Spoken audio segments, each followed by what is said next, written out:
আসসালামু আলাইকুম ভিউয়ার্স, কেমন আছেন সবাই? আশা করি ভালো আছেন। তো কালকে দিন পর আমাদের এখানে হয়েছে ঈদুল আজহা। ঈদ মোবারক সবাইকে। তো সেই ঈদুল আজহা উপলক্ষে গেছিলাম, একটু মার্কেটে গেছিলাম বলতে এখানে তো আর তো বড় বড় গরু ক্রয় করার মানে কেনা হয় না। এই দেশে তো আর গরু টরু নাই, আছে ভেড়া টেরা ছাগল মাগল এগুলো আটু মাগল। তাই আমাদের বাংলাদেশের লোক বিশেষ করে সবাই গরু ক্রয় করে কোরবানির সময়। আমি একটা গরু কিনছি কোরবানি করার জন্য। তখন এখানে তো আর কোরবানি করার কোনো সুযোগ থাকে না, সেই জন্য গেছিলাম মার্কেটে মাংস কেনার জন্য। তো গরুর মাংস নিয়ে আসছি। মার্কেটে আবার গরুর মাংস পাওয়া যায় ইন্ডিয়ান, কেরালা কিছু দোকান আছে ইন্ডিয়ানদের, ওদের দোকানে ওগুলো পাওয়া যায়।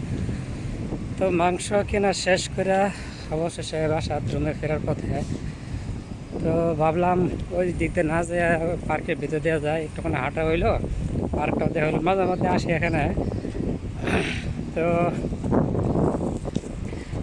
পার্ক হচ্ছে মূলত যারা অলস সময় পার করে, হ্যাঁ, কাম নাই কাজ নাই, তখন কী করবো, কিছু তো একটা করতে হইব। সারাদিন বইয়া শুইয়া খায়া ঘুমায়া, বাপের হলো খায় আর ঘুমায়, কোনো কাজ নাই। তো ওই লোকগুলো আবার এখানে সবসময় পাওয়া যায় দেখে। একেবারে যে ওরা শক্তি খরচ করে, নিজের বডি ফিট রাখে, এই আর কি। তো সামনে লিটন ভাই হয়ে যেতেছে 2 ফুটলা, আমার হাতে আছে 1 ফুটলা। তো টোটাল 3 কেজি মাংস কিনছি ঈদের জন্য। এখানে মাংস ডেইলি প্রতিদিনই খাওয়া হয়, মূলত ঈদের দিন খাওয়া, ঈদের দিন এই জন্য আনছি 3 কেজি আনছি। আর খেতে বেশি আনা হয় নাই, কারণ প্রতি সপ্তাহে দেখা গেছে কি সপ্তাহে 2 দিন 3 দিন মাংস মুরগি এটা আছে। এই জন্য মাংস খুব একটা ভালো লাগে না, মানে এটা রেগুলার হয়ে গেছে। তো আনলাম অবশ্যই পার্কিং, সেই সবুজ পার্ক, পার্কের ভিতর দিয়ে হাঁটতেছি, ভালোই লাগতেছে। এই পাশ দিয়ে হাইওয়ে রোড, মেন রোড, 2 লেনের রাস্তা। এই পাশ দিয়ে এক পাশ দিয়ে গাড়ি যায়, আর এক পাশ দিয়ে গাড়ি আসে।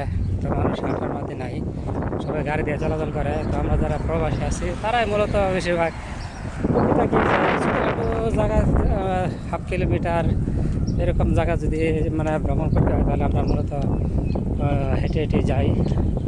আর যদি 1 কিলোমিটারের মতন হয়ে যায়, হাতে পর্যাপ্ত সময় না থাকে, তখন বাধ্যতামূলক ট্যাক্সি আর কি, যেটা বাংলাদেশে প্রাইভেট কার করা, ওইগুলো ভাড়া করা লাগে।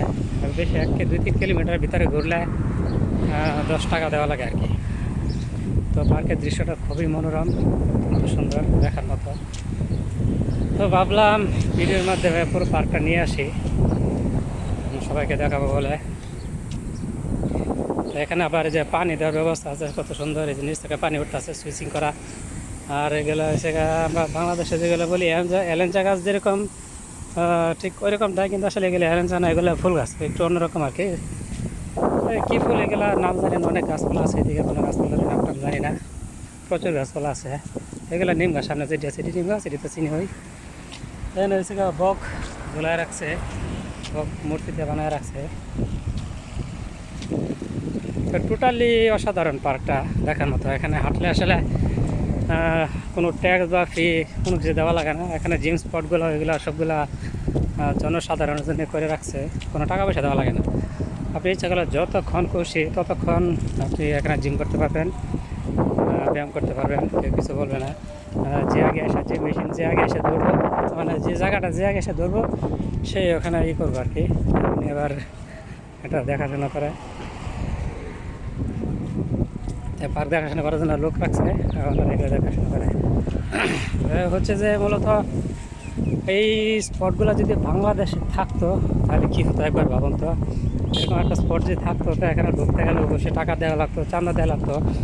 আর কিছু কিছু জায়গা পরে ব্লক, বিশেষ করে রাজনৈতিক প্রভাব খাটায় জায়গাগুলো ব্যারিকেড করে রাখতে হয়, আর যেখানে ঢুকলে এত টাকা দিতে হবে, এখানে ঢুকলে এত টাকা দিতে হবে, ঠিক এরকম করে রাখতো।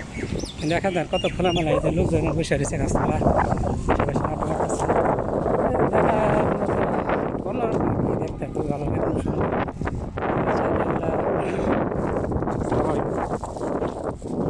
আজান সালা